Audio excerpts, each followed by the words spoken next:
현월TV 파스콘 동절기 문화 인사 드립니다. 목요 강설 현월TV 윤목사입니다.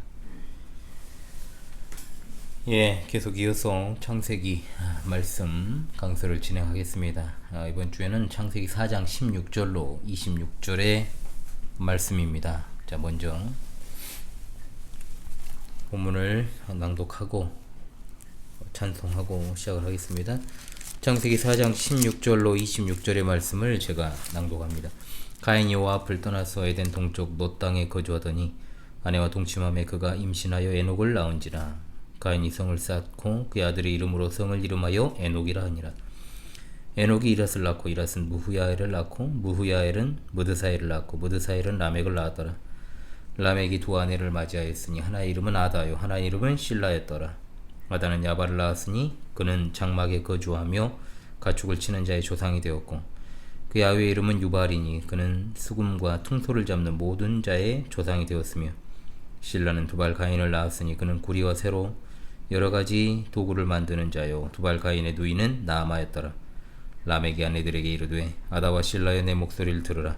라멕의 아내들이여 내 말을 들으라. 나의 상처로 말미암아 내가 사람을 죽였고 나의 상함으로 말미암아 소년을 죽였도다. 가인을 위하여는 벌이 700일진데 라멕을 위하여는 벌이 77배이로다 하였더라. 아담이 다시 자기 아내와 동침함에 그 아들을 낳아 그의 이름을 셋이라 하였으니 이는 하나님이 내게 가인이 죽인 아벨 대신에 다른 씨를 주셨다 하며 셋도 아들을 낳았고 그의 이름을 에노스라 하였으며 그때의 사람들이 비로소 여호와 이름을 불렀더라. 아멘. 아멘. 새 찬송가 68장 우리 함께 찬송하겠습니다. 찬송하고 말씀 강설하겠습니다. 새 찬송가 68장 오 하나님 우리의 창조주시니 오 하나님 우리의 창조주시니 내 주님께 귀한 것 드립니다. 내 주께만 엎드려 경배드리며 내 주의 이름 높이 찬양하네. 오 하나님 우리의 대주제시여 큰 풍랑이 일 때도 더우셨네. 죽음에서 우리를 구하셨으니 내 주의 이름 높이 찬양하네. 주 하나님 이름을 함께 높이며 대주제께 영광을 돌리오리. 그 능력이 우리를 지켜주시니 주 하나님을 높이 찬양하네. 아멘.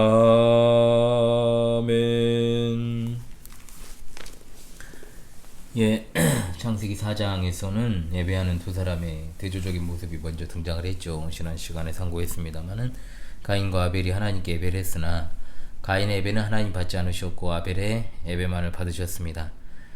즉 제물 예배의 방법론에 어떤 문제가 있었던 게 아니라 예배하는 사람의 문제였다.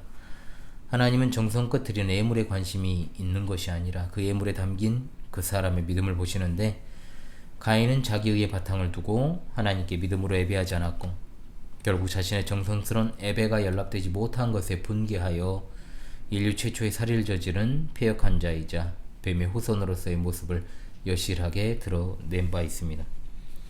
예배는 하나님과의 교제입니다. 하나님께서 제정하신 그 예배를 믿음으로 하지 않는 자, 못한 자는 살인이라는, 그것도 형제살인이라고 하는 끔찍한 죄로 이어졌고 그 죄의 결과가 인간 사회에 어떤 영향을 끼치게 되었는가, 그것이 바로 오늘 말씀이 되겠습니다. 예배에 실패한 자, 그리고 최초의 살인자라는 타이틀이 붙었던 가인, 하나님께 벌을 받고 땅으로부터 저주를 받고 유리하는 자, 즉 방황하는 자가 되게 하셨습니다. 가인이 아무리 수고하고 밭을 갈아도 땅은 효력을 내지 않지요. 이것은 단순히 농사가 안 되게 하는 형벌이라고 생각해서는 안 됩니다. 그가 하는 모든 일에 시작은 있어도 끝이 없을 것이다. 인생에 있어서의 결실, 그리고 열매의 상실, 그것으로 인한 방황, 이것이 바로 가인이 받은 형벌입니다. 삶의 열매가 없다는 것, 그것이야말로 끔찍한 형벌 아니겠습니까? 땅에서 방황하는 것에서 오는 공허함과 허무함이라고 하는 것이 이 세상 그 무엇으로도 해결할 수 없는 인생들의 그야말로 무거운 짐이죠. 그래서 예수님께서 말씀하시기를 수고하고 무거운 짐진 자들아 다 내게로 오라 내가 너희를 쉬게 하리라. 즉 예수님께로 나오지 않으면 여전히 수고하고 무거운 짐진 자로 세상이 끝나게 되어 있다는 겁니다. 예수님이 없으면 참된 평안 없습니다. 인생의 방황, 공허, 허무 절대로 해결할 길이 없습니다. 이 인생의 모든 짐이 바로 죄로부터 시작된 것이니까요. 예수님의 속죄의 보혈이 적용되지 않은 한 이 문제 끝나지 않습니다. 절대로 해결되지 않습니다. 이 수고하고 무거운 짐진 인생을 살아가야 될 모든 인생의 출발점이 바로 가인입니다. 하나님을 떠난 가인의 계보가 쭉 나오고 있습니다. 그 가운데 라멕이라는 아주 세상적인 인물이 등장하고 그리고 셋의 후손을 통해 하나님께서 주신 여인의 후손을 통한 구원의 작정 그리고 섭리사가 계속되는 것도 발견하게 되죠. 자기 백성을 향한 하나님의 신실한 사랑은 멈추지 않고 계속됩니다. 내가 주어인 인생과 나라고 하는 것이 그리고 하나님이 주어가 되는 인생의 결정적 차이를 오늘 주어진 말씀을 통해서 바르게 깨달아 알고 순종하며 나아가시는 여러분 되시기 바랍니다. 오늘 말씀의 시작 부분에 주목합시다. 가인이 하나님을 떠나서라고 되어 있습니다. 떠나서 앞선 강설에서도 말씀을 드렸습니다마는 가인이 하나님을 모르는 게 아닙니다. 또 하나님과 대화도 했습니다. 하나님을 예배하고 또 하나님이 원하시는 것이 무엇인지도 알았던 게 가인입니다. 그리고 자신을 향한 하나님의 배려와 자비까지도 경험했던 그가 결국 하나님을 떠났다는 것으로 본문은 시작됩니다. 그 결과로 하나님과 완전히 단절하는 것을 의미하는 성을 쌓고 있지요. 아버지 아담보다 훨씬 근본 없는 짓거리를 하고 있는 겁니다. 타락이 심화되는 양상이죠. 아버지 아담은 여호와의 낯을 피했다고 되어 있습니다. 그런데 가인은 이제 아예 하나님을 떠나 성을 쌓았습니다. 진정으로 하나님 없이 유리하며 방황하다가 삶을 마치게 되는 거죠. 그는 하나님을 예배하는 자리에서 떠난 겁니다. 지금으로 보면 그가 교회에서 이탈한 것입니다. 아무리 범죄하였고 또 하나님 보시기에 악한 삶을 살고 있다 해도 그럼에도 불구하고 하나님 곁에 있어야 소망이라도 있지 않습니까? 하나님과의 관계가 단절되는 순간 그 삶은 본인이 인정하든 인정하지 않든 방황, 절망, 고통, 허무로만 가득한 인생입니다. 절대로 하나님을 떠나서는 안됩니다. 예배의 자리를 이탈해서도 안되지요. 하나님의 말씀을 떠나서 어디로 가겠습니까? 신앙의 여정 중에 어찌 고난과 역경이 없겠습니까? 그러나 하나님의 손을 놓아서는 안됩니다. 하나님의 손을 붙들고 있어야지, 하나님의 말씀을 붙들고 있어야만 하나님이 원하시는 방향으로 회복할 수 있는 여지와 소망이 있게 되는 겁니다. 여호와 하나님 앞을 떠난 자, 아버지를 떠난 자에게 있어서 가장 필요한 것은 회개입니다. 돌아서서 아버지의 품으로 들어오는 겁니다. 기다리는 아버지의 비유를 떠올리십시오. 보통 우리가 탕자의 비유라고 합니다만 기다리시는 아버지의 비유로 저는 부릅니다. 탕자가 잘한 일이 하나도 없습니다. 그러나 그가 유일하게 잘한 일이 있다면 뭡니까? 아버지의 품으로 돌아온 겁니다. 결국 모든 문제는 자기의 근본이 되는 아버지를 떠났기 때문에 발생한 것입니다.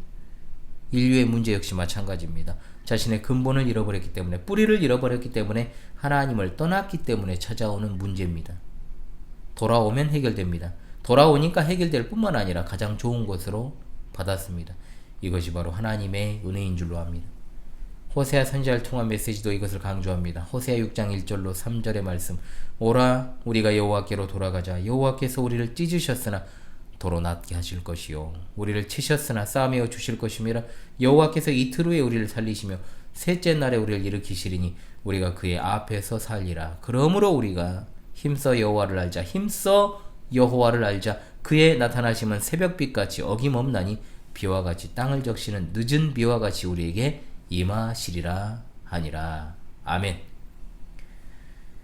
그렇습니다. 우리가 할 일은 하나님과 함께하는 것입니다. 또한 모든 인생이 해야 할 일 역시 하나님께로 돌아오는 것입니다.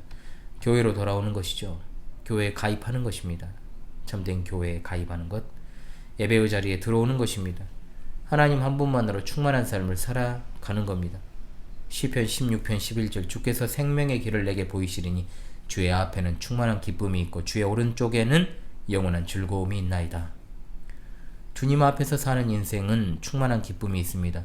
주님 곁에 있으면서도 유리하는, 방황하는 그런 인생들이 되어서는 안 됩니다. 이 크나큰 기쁨, 우리 인간의 본질이자 삶의 제일 되는 목적을 회복한 것을 감사히 여기지 않으면 안 되겠지요.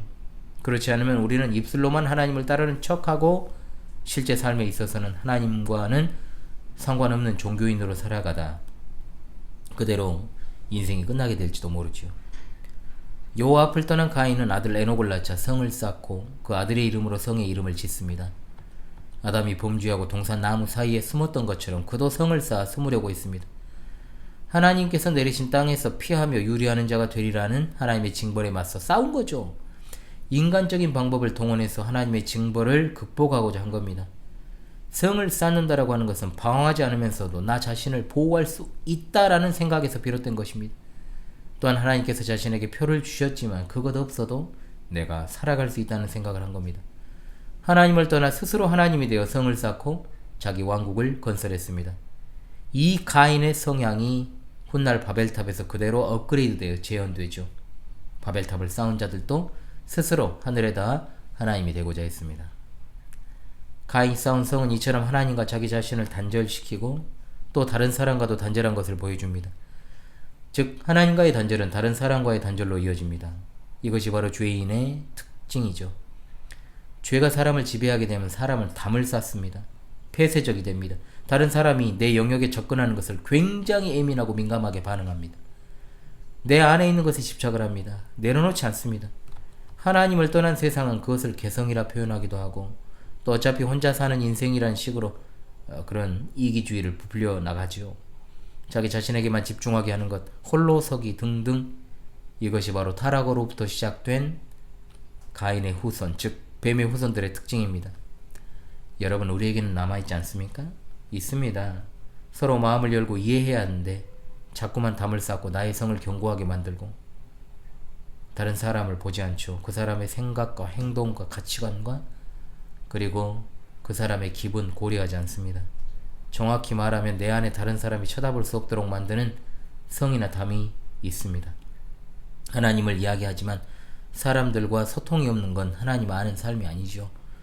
개인주의는 신자의 삶과는 분명 거리가 먼 행동 양식입니다.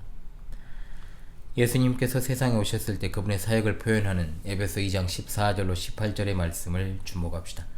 그는 우리의 화평이신지라 둘로 하나를 만드사 원수된 것 곧 중간에 막힌 담을 자기 육체로 허시고 법조문으로 된 계명의 율법을 폐하셨으니 이는 이 둘로 자기 안에서 한 새 사람을 지어 화평하게 하시고 또 십자가로 이 둘을 한 몸으로 하나님과 화목하게 하려 하심이라. 원수된 것을 십자가로 소멸하시고 또 오셔서 먼 데 있는 너희에게 평안을 전하시고 가까운 데 있는 자들에게 평안을 전하셨으니 이는 그로 말미암아 우리 둘이 한 성령 안에 아버지께 나아감을 얻게 하려 하심이라. 아멘. 예수님께서 오셔서 십자가에서 원수된 것을 소멸하시고 인간의 죄악의 담을 허무시고 하나님께로 나아가는 길을 여셨습니다.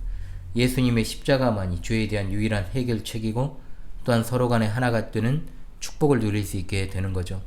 다른 어떤 길로도 해결할 수 없습니다. 성경은요, 이 후에 가인에 대해 언급하지 않습니다.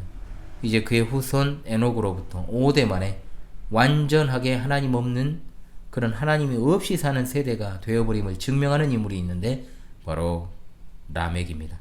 라멕은 2명의 아내를 맞이했습니다. 하나님이 없는 세대의 특징 나오죠? 말씀의 파괴. 이 세대가 어떠합니까? 동성연애 같은 것들을 조장하고 또한 어떤 성적 지향 이런 것들을 갖다가 이야기하면서 하나님께서 이 세상에 가정을 두신 그 목적을 근본부터 파괴시키려고 한 거잖아요. 가정의 파괴는 부부 질서의 파괴로 도는 것입니다. 부부 질서의 파괴는 남녀의 성구별의 파괴로부터 시작됩니다. 얼마나 폐역한 시대를 우리가 살아가고 있는지요.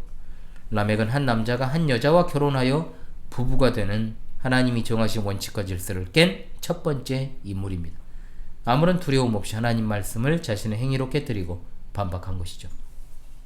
결국 라멕에 의하여 노아 홍수 이전에 대홍수 이전 타락 양상이 시작되었습니다. 그리고 사람들이 땅 위에 번성하기 시작할 때 하나님의 아들들이 사람의 딸들의 아름다움을 보고 제멋대로 결혼하는 가치관이 이때부터 시작되죠.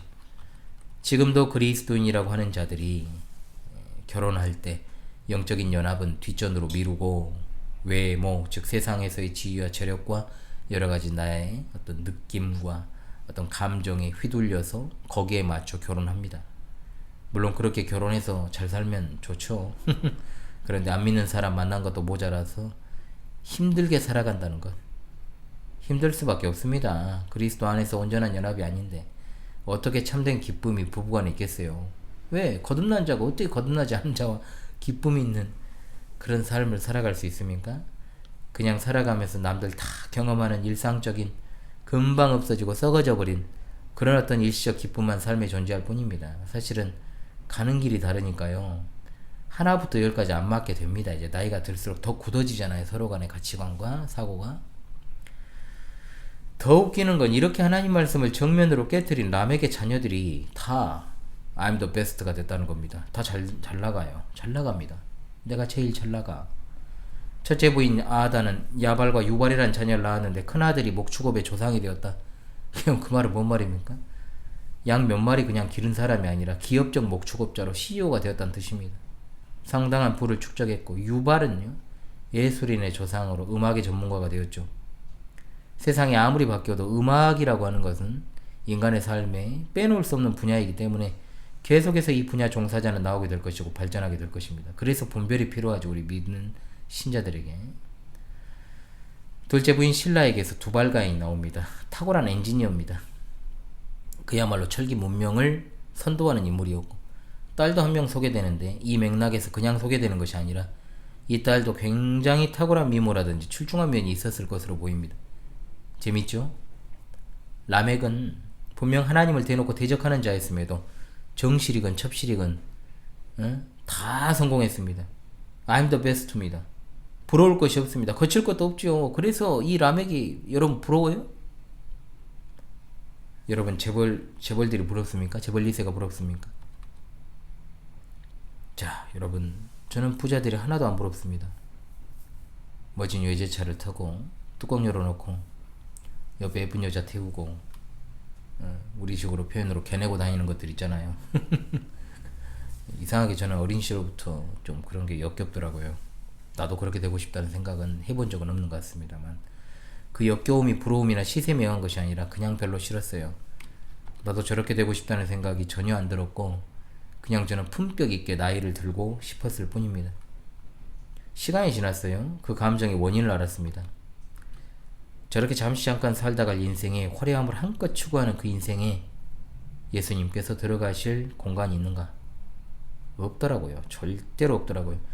어차피 다 도랑에서 가재붕어로 살아가는데 그 좁은 도랑에서 지 덩치가 좀 더 크다고 자랑해봤자 결국은 초인류 엘리트 기득권에게 잡아먹히는 인생인 건 매 한 가지더라.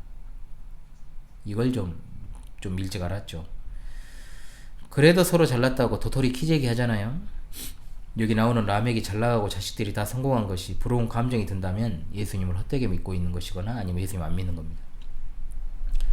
그는 살인자입니다. 살인에 대한 노래를 만든 악인 중에 악인.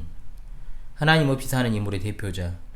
세상적으로는 성공했을지 모릅니다. 그러나 그는 여러 사람을 죽인 살인자였고 자기의 살인을 노래했고 자기 스스로 자신의 형량까지 정하는 극히 중대한 죄인입니다. 하나님께서 가인을 보호하실 수 있는 것보다 자신을 더 보호해 주실 것임을 선포합니다. 그러니까 한마디로 이 인간이 하나님을 모르는 게 아니에요. 그럼에도 하나님을 섬기고 예배하는 것이 아니라 세상에 주어진 조건으로 인하여 하나님을 멸시하고 조롱하는 살인의 노래를 부르고 있는 겁니다. 하나님이 없는 인간의 문화, 사람이 중심이 된 사람이 주어가 되고 내가 주어가 되는 그것이 바로 교만이고 하나님을 모르니까 이웃사랑도 있을 수가 없지요. 하나님을 두려움이 없기 때문에 믿음이 없습니다. 형제를 사랑하지 않습니다. 이웃을 긍휼히 여기는 태도 없습니다. 이러한 모든 것들이 하나님을 떠나 자신의 성을 쌓은 가인으로부터 나온 것입니다. 람에게 대한 이야기도 이것으로 끝나죠. 그 잘나가는 자식들 이야기도 더 이상 언급이 없고 여기서 끝.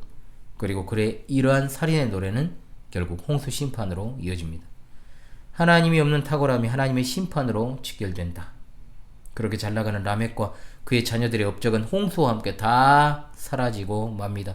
하나님이 없는 자들의 탁월함을 노래한 16절로 24절의 비교적 긴 설명에 비해서 25절과 26절은 단 두 구절로만 이루어져 있습니다만은 하나님의 구원작전과 섭리사는 계속되고 있다라고 하는 귀한 메시지를 우리에게 전해주니 그러니까 우리가 사는 거예요. 이 세상의 것이 아니라 오직 여호와 이름을 부르는 자들, 즉 하나님을 신실하게 예배하는 자들이 등장합니다. 하나님 없이 처음에 아담과 하와가 하나님의 명령을 어기고 금지된 선악과를 먹으면서 그들이 원했던 하나님처럼 되어 누리는 자들이 아니라 하나님을 찾고 하나님을 사모하고 하나님의 이름을 부르는 신실한 예배자들이 나타난 겁니다. 그 예배자들은 하나님이 아담에게 허락하신 셋의 후손을 통해 나타났습니다. 기업형 축업의 발달로 물질이 신이 되어가고 세상의 문화와 예술이 인간의 쾌락을 위해 존재하기 시작하고 누군가를 죽일 수 있는 철기와 기계 문명이 발달하던 그 초고대 문명, 그 시기에 그 모든 세상의 가치와 세대의 물결과 상관없이 오직 하나님을 부르며 하나님께 영과 진리로 예배하는 사람이 등장한 겁니다. 아벨과 셋, 그리고 창세기 5장에 나오는 경건한 후손들, 그리고 경건한 노아의 후손을 통해 계속 유지되죠. 25절의 내용은 앞서 가인과 아벨을 출살할 때의 모습과는 사뭇 다릅니다. 25절의 내용은 분명 그렇죠. 4장 1절에서 가인을 낳고 이르되 내가 여호와로 말미암아 등남하였다라고 했습니다. 문장을 잘 주목해 보십시오. 셋을 낳을 때는 뭐라고 말합니까? 하나님이 내게 가인이 죽인 아벨 대신에 다른 씨를 주셨다. 뭐가 다릅니까, 여러분? 가인을 낳을 때는 내가 주어입니다. 나. 셋을 낳을 때는 하나님이 주어가 되십니다.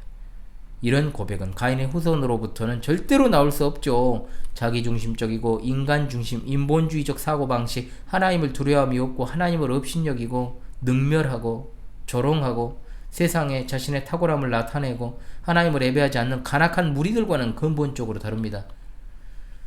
다들 저마다 자신이 하나님이 되어버린 세상과 그리고 하나님을 신실하게 예배하는 경건한 하나님의 백성들의 차이점, 그것은 바로 내가 살아가는 나의 인생인가 하나님께서 살아가게 하시는 하나님의 소유된 하나님의 인생인가, 여기에 따라서 달라집니다.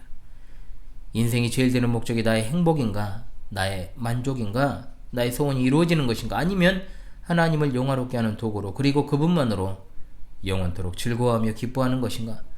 영원히 살고 죽는 문제임에도 많은 사람들이 교회에 속하 있으면서도 세상이 추구하는 것과 똑같은 방식으로 자기 성을 쌓고 자기 방법으로 하나님을 예배하는 척하고 실제로는 세상에서의 번영을 꿈꾸고 자기 이름을 내고 싶은 욕망을 숨기지 못하면서도 그것을 추구하고자 하나님을 이용하는 종교 행위들, 그리고 그것을 조장하는 그릇된 메시지의 범람, 물질의 번영과 풍부함, 정서적으로 즐길 수 있는 문화, 문명, 모든 요소들이 가인의 살인 문화로부터 시작되었음에도 사람들은 육신의 정욕, 안목의 정욕, 이생의 자랑을 만족시키는 걸 통해 인생의 목적을 삼으려고 하고, 하나님을 알고 있음에도 불구하고 주일에 한번 교회 나가는 것 외에는 전혀 세상의 가치관을 가진 사람들과 다를 바 없는 그와 같은 우리 자신의 모습은 없는지를 깊이 있게 돌아봐야 될 것입니다.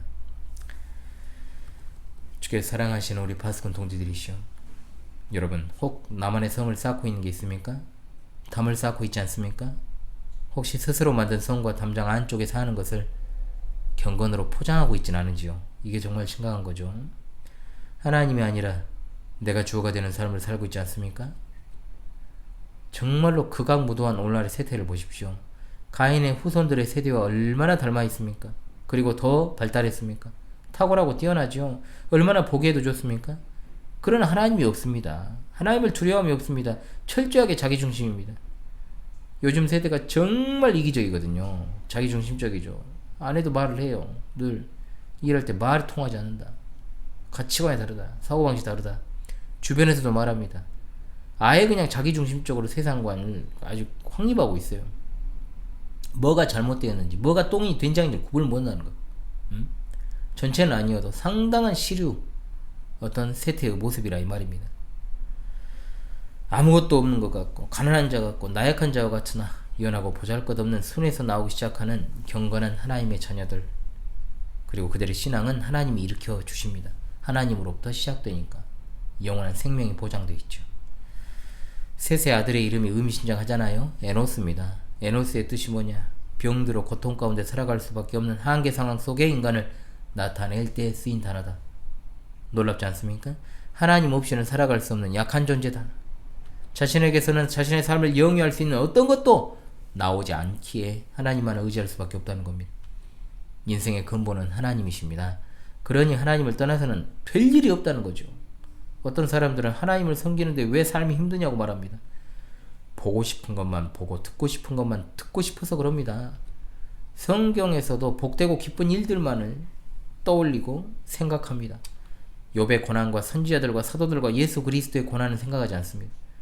예수님의 삶은 끝까지 가난으로 점철되었고 대적들의 핍박과 박해를 받으시고 결국 십자가에 달려 죽으셨음에도 그 십자가에 달아 죽인 이가 나라고 하는 부채의식은커녕 왜 내 삶이 힘드냐고 이야기하죠. 우리를 구원해 주실 필요가 없으신 하나님, 자신의 독생자들 영원 전부터 하나님이신 예수 그리스도를 세상에 보내심으로 그를 믿는 자를 자녀 삼아 주심으로 교회로 불러 모으시고 무한한 은혜를 누리게 하셨는데 도대체 예수 그리스도를 통해서 해결 안 되는 일이 무엇이며 무엇이 예수 그리스도의 고난보다 더한 고난이 삶에 있겠습니까? 잘 생각해 보십시오. 박해의 시대를 살아갔던 우리 신앙 선배들의 삶이 어떠했는가? 끝까지 고난 가운데 살아가다 결국 순교로 삶을 마무리했음에도 죽기까지 신실함을 잃지 않았고 원망과 불평을 하지 않았고, 그런데 우리는 어떻습니까? 분명 이유가 있는 고난을 현재형으로 겪고 있습니다. 이런 복음성이 있었잖아요. 왜 나만 겪는 고난이냐고 불평하지 마세요. 이거 많이 불렀습니다, 예전에. 생각해보니까. 그렇죠? 그러나 생각해보십시오. 여러분이 이 세상에서 겪는 여러 어려움들이 분명히 있을 겁니다. 각자. 물론 가까운 사람으로부터의 어려움도 있습니다. 남편으로 인해, 아내로 인해 고통당하고, 자식으로 인해 고통당하고, 물질로 인해 고통당하고, 여러가지 생계적 문제, 삶의 문제, 일자리 문제. 여러분, 이 모든 것이 과연 하나님이 까닭없이 주신 고난입니까? 진정 그러합니까? 나는 지금까지 하나님의 뜻대로만 올곧게, 온전하게, 바르게, 신실하게, 무결점, 흠결 없이 살아왔는데 삶에 이유 없는 고난이 계속 찾아왔습니까? 진짜 그런가요? 우리는 이 세상의 기준으로 살아가서는 안 됩니다. 인생에게 하나님이 필요하고, 인생은 티끌과도 같기에 하나님 없이는 살아갈 수 없는데 하나님이 우리와 함께 하신다는 그 믿음에 진정한 행복이 있습니다. 단 하루를 살아도 그리스도인으로 살다가 죽으면 최고의 행복이나 1000년을 살지라도 그리스도 없이 살다 죽으면 영원한 지옥입니다. 구원의 복보다 더 큰 게 있습니까? 나는 이 세상에서 정말로 행복한 사람인 겁니다.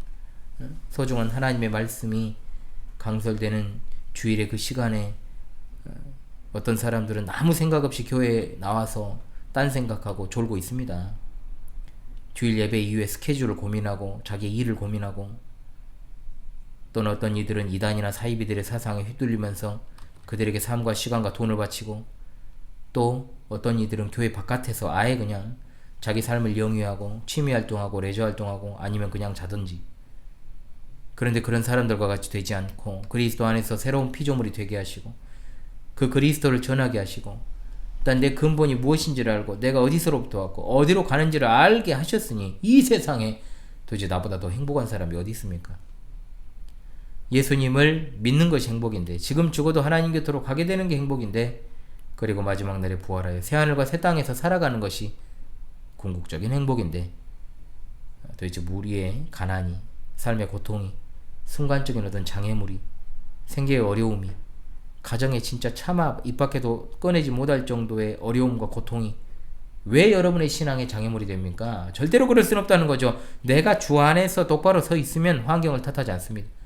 절대로 남 탓하지 않습니다. 환경 탓, 남 탓하지 마십시오. 왜 내게 이런 일이, 세상에 어찌 이런 일이 있느냐라고 이야기하지 맙시다. 하나님 뜻대로 삽시다. 하나님의 뜻대로 살다 하나님의 뜻에 따라 부르심 받고 천국에서 만나보자 찬송 있잖아요. 이 생명이 붙어있는 한 여러분 하나님 바르게 예배하고 하나님 최선을 다해서 하나님의 소유된 인생으로서 사십시오. 그게 최선입니다. 그래야지 여러분 진짜 우리가 기르는 우리 다음 세대, 우리 자녀들 소망 있죠. 자식은 부모의 등을 보고 자라잖아요. 따라가잖아요. 부모가 똑바로 가면 자녀 반드시 똑바로 갑니다. 물론 하나님의 은혜로 하나님께서 세우시지만 얻어 걸리거나 알아서 잘 클 것이다, 이거는 로또가 당첨되기를 바라는 것과 같은 거예요. 여행을 바라지 맙시다. 진정한 행복과 은혜 있는 자로 그 하나님이 주신 인생을 하나님의 뜻에 따라 살아가는 하나님의 소유된 백성들이 다 되시기를 간절히 바랍니다. 진정한 행복 가운데 있는 우리 여러분, 우리 주님 곧 오십니다. 할렐루야, 아멘.